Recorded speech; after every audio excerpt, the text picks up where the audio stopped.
Hai pemirsa, semangat weekend dan tetap patuhi protokol kesehatan and also stay healthy. Spirit Idul Fitri mampu menyambung silaturahmi dan mengakhiri perseteruan.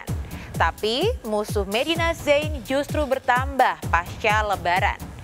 Dennis Karista dan Uya Kuya yang mengaku tertipu puluhan juta oleh Medina menyebut istri Lukman Azhari itu sebagai master drama. Lalu benarkah Medina akan memperkarakan sindiran Dennis dan Uya yang dianggap telah mencemarkan nama baiknya? Benarkah Medina sempat menjalani rawat inap dan harus berlebaran di rumah sakit pasca mengalami KDRT dari Lukman? Mengapa Medina nekat melabrak rumah wanita yang diduga menjadi selingkuhan suaminya?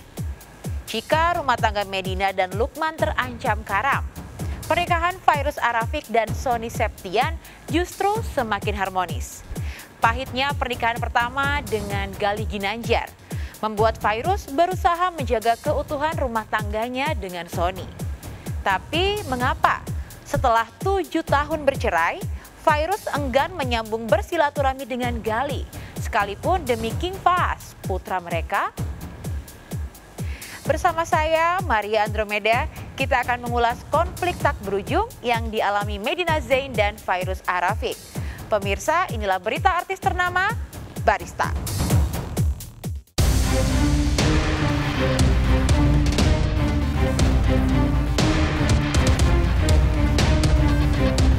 Semangat Idul Fitri bisa menyambung silaturahmi dan mengakhiri konflik panjang. Tapi, daftar musuh Medina Zain justru bertambah panjang pasca Lebaran.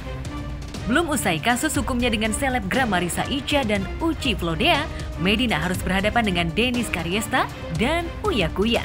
Dennis lah yang lebih dulu memposting kalimat menohok di akun Instagramnya untuk menyindir Medina. Selebgram yang juga akrab disapa Dennis Cadel ini sempat mengaku ditipu 50 juta oleh istri Lukman Azhari itu. Tapi karena tengah terbaring di rumah sakit dan tak boleh berpikir yang berat-berat, Medina membiarkan postingan Dennis itu mempengaruhi opini publik. Baru setelah keluar dari rumah sakit, Medina gatal ingin membungkam mulut Dennis. Lalu benarkah perseteruan mereka dimulai dari jual beli mobil mewah? Awalnya dia mau beli mobil Savere gue. Sebenarnya lebih tepatnya temen gue. Gue bilang ya udah kalau misalkan lo udah suka sama mobilnya, lo DP 50 juta. Ya dong, kalau misalkan jual beli kan harus ada DP dulu. Ya kan? Ntar kalau misalnya emang gak jadi, ada cancel fee, itu semua ditandatangani di atas materai. Nah ini kan showroomnya punya temen gue, alasannya gak ada supir yang nganterin gitu loh. Jadi akhirnya gue bilang ke dia bisanya hari Sabtu, tapi dia nggak sabar, ya udah refund aja dulu duit gue, sampai kata-katanya nggak mengenakan gue lah gitu. Beda yang datang mobilnya, nggak sesuai. Kan kita kan perjanjiannya kan tahun 2020. Yang datang beda ya toh, gimana tuh?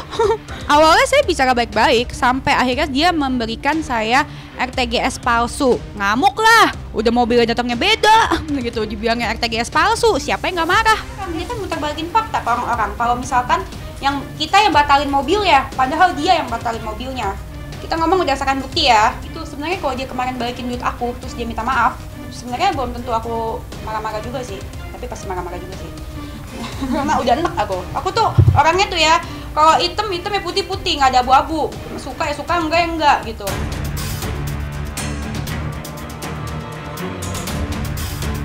Saat ini uang DP mobil Dennis memang sudah dikembalikan Medina. Pengusaha klinik kecantikan itu mengaku menyesal telah mengenal Dennis. Gue sebenarnya males urusan sama dia ya. Kalaupun harus memutarkan waktu, mending gue nggak usah kenal dan gak usah datang ke podcast dia. Wasting time banget buat gue, karena gue pengusaha yang masih banyak urusan gitu loh yang harus diurusin. Kemarin aja gue bela-belain datang ke podcast dia pagi-pagi aja pakai patwal, ya kan, demi podcastnya dia, nggak seberapa, nggak dibayar gitu loh. Gua ngundang dia dapetnya cuma 170.000. Jadi buat orang semua youtuber. Nih gua kasih aja, udah diambil belum sih mas? Enggak, gua khawatir, belum tahu. Takutnya youtuber lain kejebak dengan red cardnya dia. Ini gua tuh baik loh, beneran. Yang gua ngomong jujur, 173.000. Gaji Nanda, gaji Alfi, editor gua, kasihan loh. Belum lagi editor gua masih dengerin omongan orang yang ngomongnya beda-beda 5 menit sekali. Itu kan juga bisa beresiko editor gua ketepak, tertular, ya kan? Kasihan loh, resikonya tinggi loh undang dia. Udah gak dapat apa-apa, rugi bandar.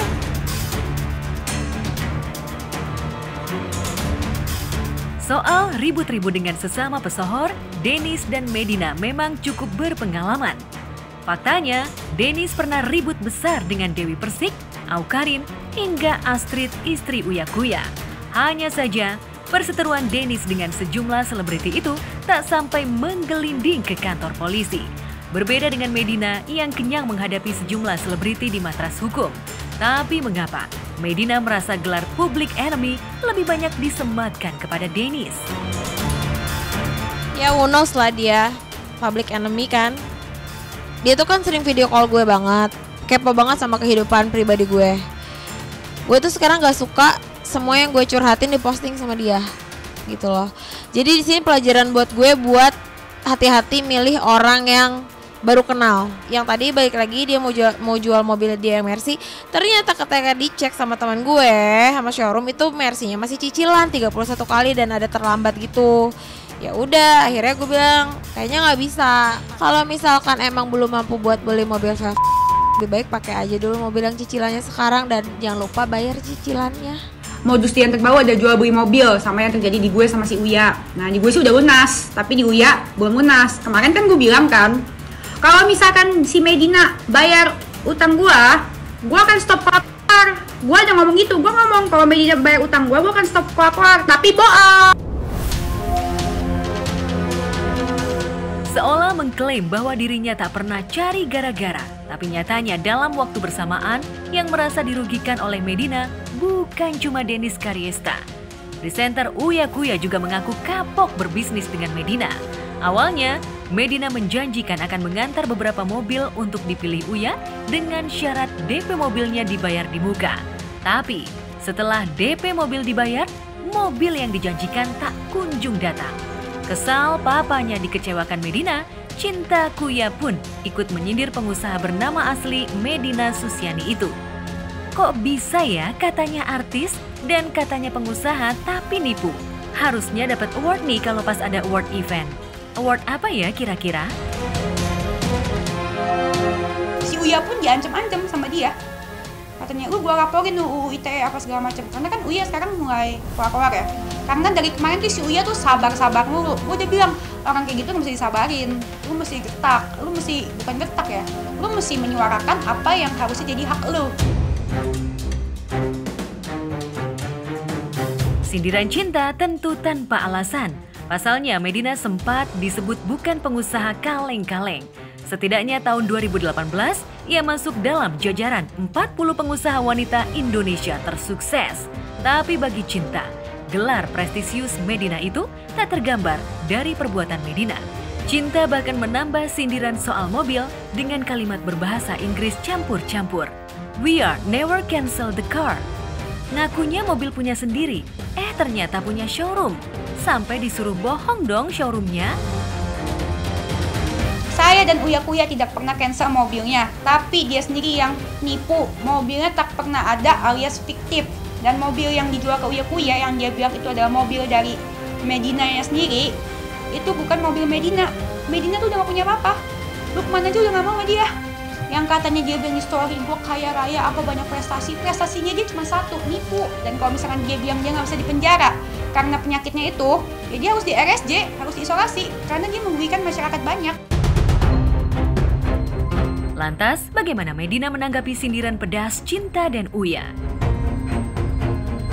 Jadi Kak Uya kemarin sempat nengok aku ke rumah sakit. Hubungan kita masih baik, cuman sorry tuh saya dia jadi kompor. Karena Kak Uya juga waktu itu mau beli mobil di gue dan akhirnya mobilnya itu di cancel tiba-tiba. Ya udah dia mau transfer pagi-paginya ke bank, udah bukti chatnya semua mau transfer ke bank, barang-barang ke bank. Akhirnya karena bank masih tutup, dia bilang gue bisa nggak m-banking dulu 100-200 juta, ntar mobilnya gue bawa dulu. Gue sih nggak masalah gitu kan, cuman harus jelas, gue bilang kayak gitu. Tapi akhirnya tiba-tiba pagi-pagi Kak Uya berubah pikiran, gue nggak jadi ngambil mobilnya. Ya udah kan gue nggak bisa memaksakan apa-apa. Beda treatment saat menghadapi Dennis. Medina lebih hati-hati dalam menghadapi sindiran keluarga Uya. Bahkan saat dituding Uya telah menipu karena memposting bukti transferan yang diduga hasil editan, Medina enggan bereaksi secara frontal. Ia tak ambil pusing dengan sindiran Uya yang menyebut bahwa foto struk digital transferan senilai 110 juta yang dipostingnya adalah hasil editan. Medina memang sempat berkelit kalau kesalahan transferan itu akibat keteledoran karyawannya. Tapi benarkah setelah keterlambatan pengembalian uangnya berbuah tudingan penipu dari Uya dan Dennis, Medina akan lapor polisi? Setiap manusia itu punya aib. Setiap manusia itu punya salah. Setiap manusia itu punya problem masing-masing. Jadi sebelum koar-koar, sebelum cari masalah sama orang, lebih baik tabayun dulu, ketemu, cari solusi, selesai. Daripada gara-gara duit 50 juta DP mobil bisa jadi rame.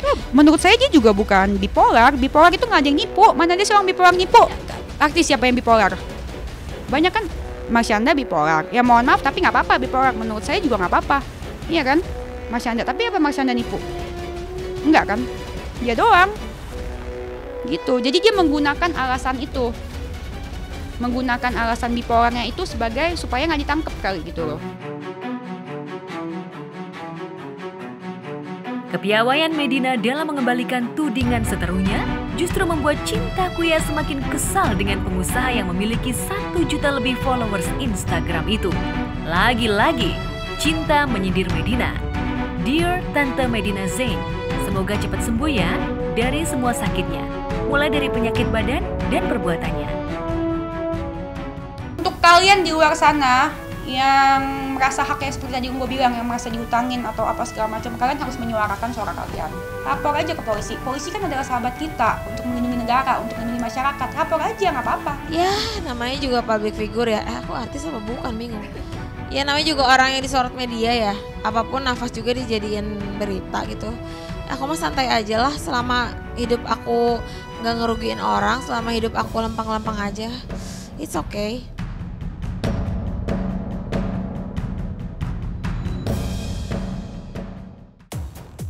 Ya, saat sakit pun Medina masih harus mendengar suara-suara sumbang tentang dirinya.